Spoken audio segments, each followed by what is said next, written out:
Good evening, I'm Alabaster Catz, and it's time for another tale to tell in the dark.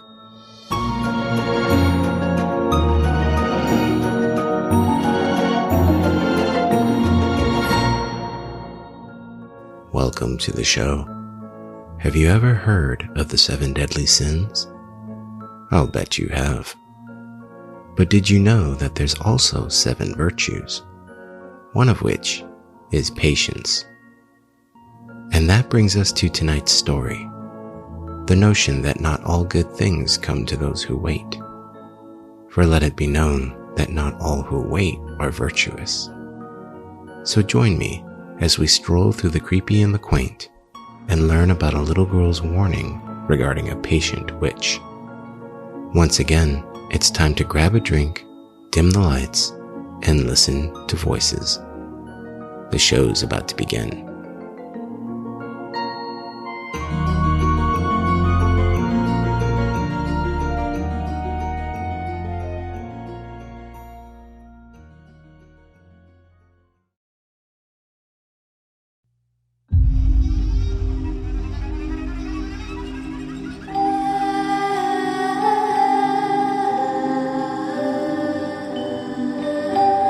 The Waiting Witch.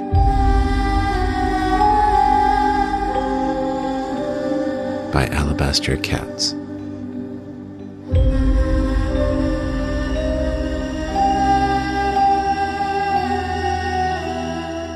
Waiting. That's what I was doing when I sat at my window watching the sun sink closer to the horizon. It was almost 8 p.m., and even though it was technically nighttime, the summer season ensured that the sky would remain a fiery orange for another hour. I looked around my room to see if there was anything I could do to rescue myself from boredom. I looked at the TV. Ladies and gentlemen. I looked at my game console. I looked at my cell phone lying neglected on the bed. I even eyed the book report I hadn't finished yet. Still, nothing. It had only been a week since my friends and I raced down to the cul-de-sac on our bikes, but now they were all out on family vacations, leaving me to be the only kid still around. Heaving a sigh, I turned my attention back to the window, and that's when I saw her. A little girl sitting alone on the sidewalk at the other end of the street. I found it a bit strange that she was by herself.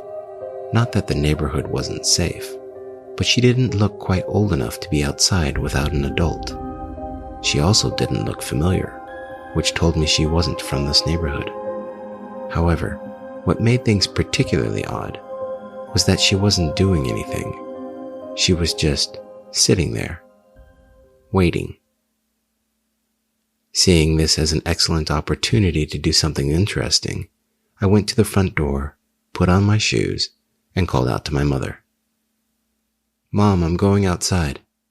Okay, honey. Don't stay out too late. Dinner will be ready soon. I ran down to the cul-de-sac where the girl was sitting.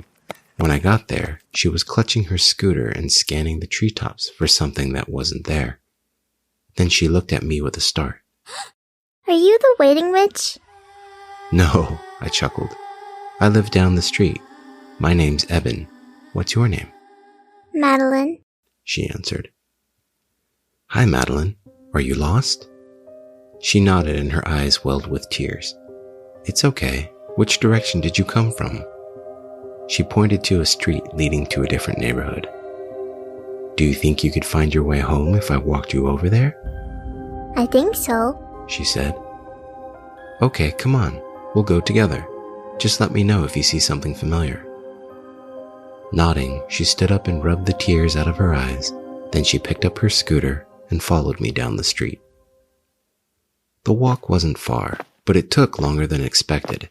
This was partly because I was trying to give Madeline time to study the area, but mostly because I needed to match her pace.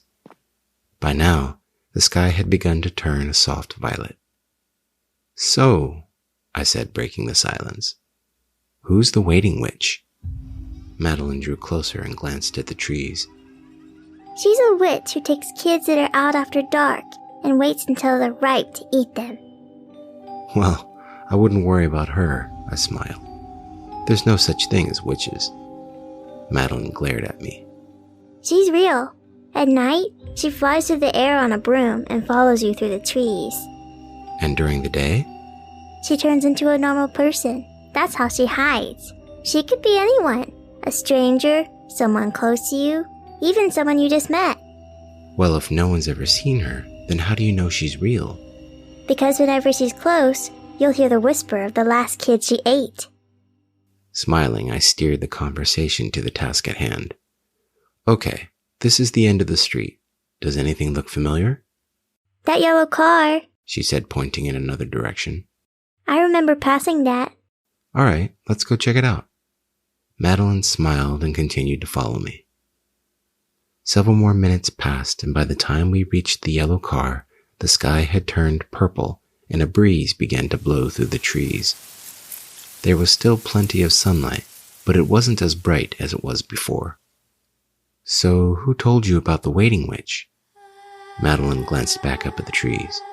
My mommy did. She probably made it up just to scare you, to make sure you didn't stay out too late.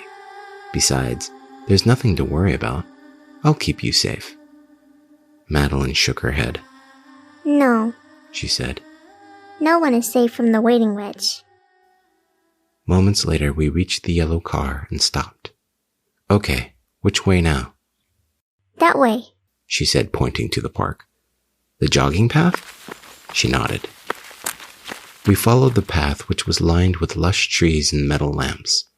I was beginning to grow a little nervous about the time, but I figured I could make it back quickly enough if I ran.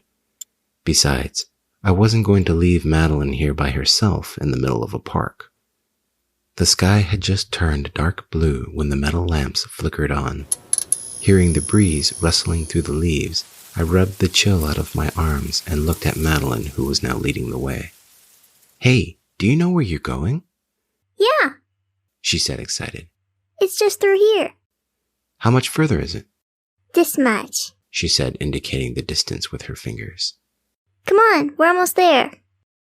Then she hopped on her scooter and sped off ahead of me. I jogged after her until the trail dumped us onto a street I didn't recognize. The street was much older and filled with tall houses with large windows, sloped rooftops, and iron fences. My friends and I had heard rumors about a spooky neighborhood hidden somewhere in town, a neighborhood that no one could ever seem to find. Under normal circumstances, I would have been excited, but all I could think about now was how badly I wanted to get home.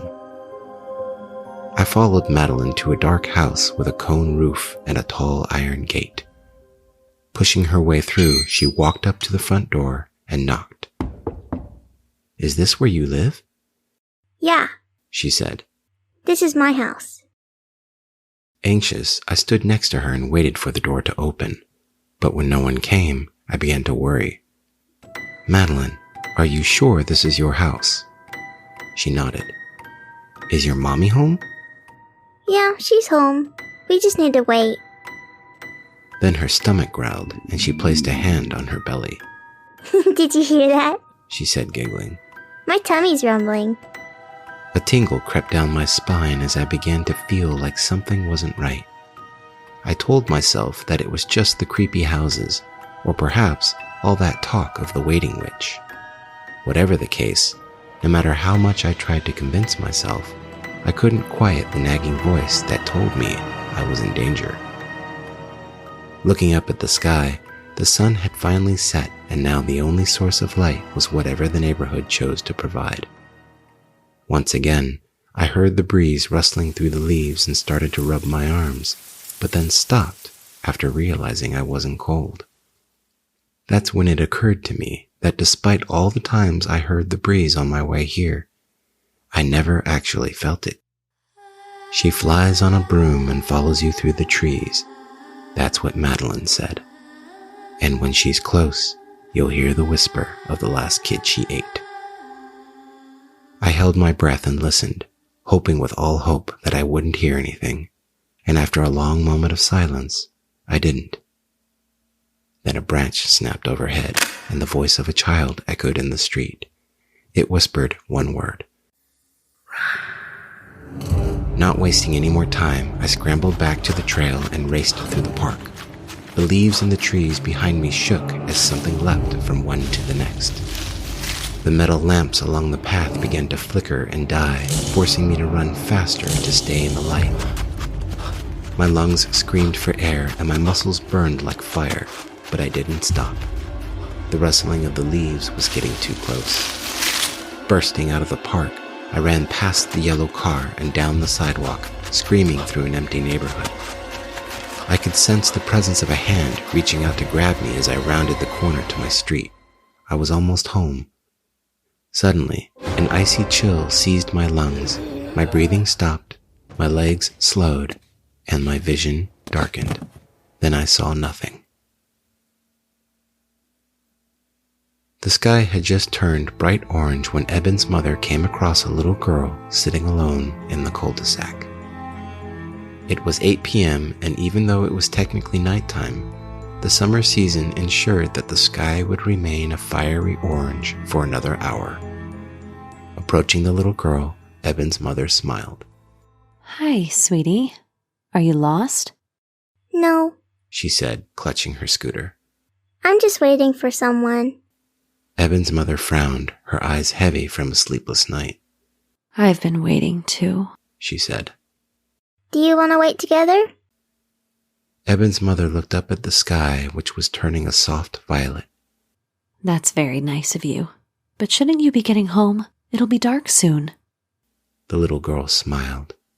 It's okay. I don't live far. Suddenly, a breeze rustled through the leaves, and a boy's whisper echoed in the street. The little girl jumped and clung to Eben's mother's leg. Did you hear that? She breathed. Yes, I did. Answered Eben's mother. It's the waiting witch. A chill washed over Madeline's body like cold water.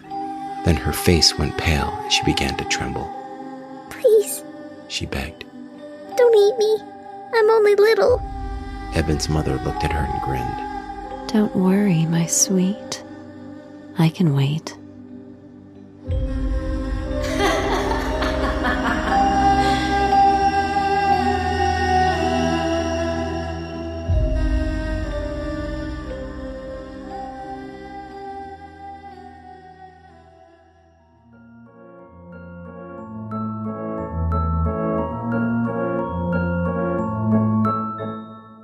That concludes our show for the evening.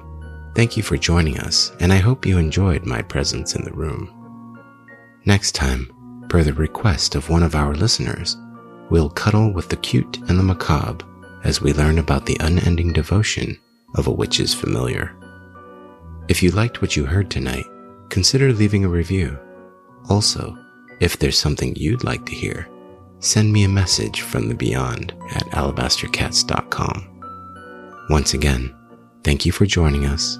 I'm Alabaster Catz. And remember, the best stories are the ones we tell in the dark. Special thanks to tonight's voice talent, Kat Jones as Madeline and Sammy Price as Eben's mother.